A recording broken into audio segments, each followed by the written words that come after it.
தான் தினமும் நிம்மதியில்லாமல் தூக்கமில்லாமல் தவித்து வருவதாகவும், பெற்ற மகனையும் மருமகளையும் யாராவது ஊரின் முன்னால் நேரலையில் பேசுவார்களா எனவும் ராமதாசுக்கு அன்புமணி ராமதாஸ் கேள்வி எழுப்பியிருக்கிறார்.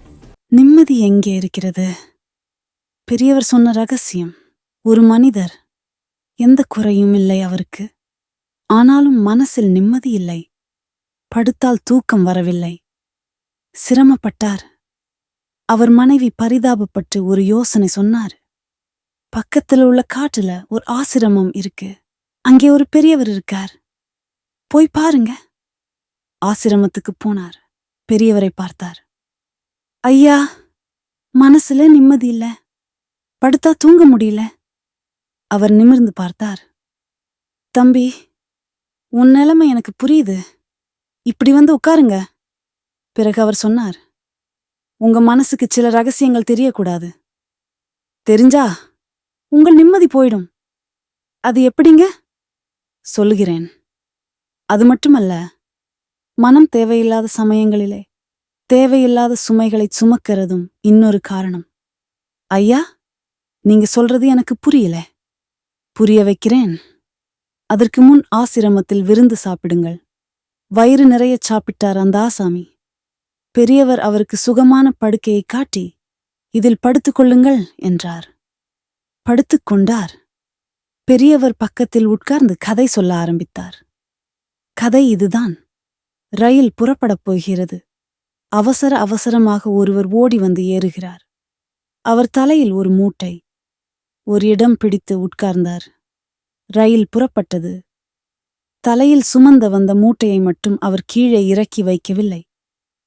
எதிரே இருந்தவர் கேட்கிறார், ஏம்பா, எதுக்கு அந்த மூட்டைய தலையிலே சுமந்துக்கிட்டு வாரீங்க? இறக்கி வைங்களேன். அவர் சொல்லுகிறார், வேணாங்க, ரயில் என்னை மட்டும் சுமந்தா போதும். என் சுமையை நான் சுமந்துக்குவேன். பெரியவர் இத்துடன் கதையை முடித்தார். படுத்திருந்த நம்ம ஆசாமி சிரித்தார். ஏன் சிரிக்கிறே? பைத்தியக்காரரா இருக்காரே? ரயிலை விட்டு இறங்கும்போது மூட்டையை தூக்கிட்டு இறங்கினா போதாதா? அது அவருக்கு தெரியவில்லையே. யார் அவர் என இயல்பாக கேட்டார். அந்த ஆசாமி நீங்கதான் என்றார் பெரியவர். என்ன சொல்றீங்க?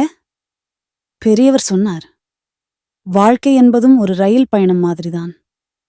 பயணம் பூராவும் சுமந்து கொண்டே போகிறவர்கள் நிம்மதியாக வாழ முடியாது. தேவைப்படுகிறது மட்டும் மனசில் வைத்துக்கொள். அவருக்கு தனது குறை மெல்ல புரிய ஆரம்பித்தது. சுகமாக தூக்கம் வந்தது.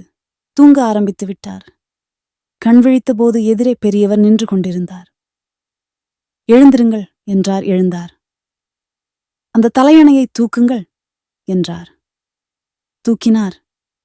அடுத்த கணம் ஆவென்று அலறினார். தலையணையின் அடியில் ஒரு நாகப்பாம்பு சுருண்டு படுத்திருந்தது. ஐயா, என்ன இது? உங்கள் தலைக்கு வெகு அருகில் ஒரு பாம்பு. அப்படி இருந்தும் நீங்கள் நிம்மதியாய் தூங்கினீர்கள். அது எனக்கு தெரியாது. பாம்பு பக்கத்தில் இருந்த ரகசியம் உங்கள் மனசுக்கு தெரியாது. அதனால் நிம்மதியாக தூங்கியிருக்கிறீர்கள். ஆசாமி புறப்பட்டார். நன்றி பெரியவரே, நான் போய் வருகிறேன். நிம்மதி எங்கே இருக்கிறது என்பதை புரிந்து கொண்டீரா? புரிந்து கொண்டேன். என் மனசுக்குள்ளேயே ஒளிந்து கொண்டிருக்கிறது. அறிவின் வெளிச்சத்தால் அதை தேடி கண்டுபிடித்து விட்டேன் ஐயா.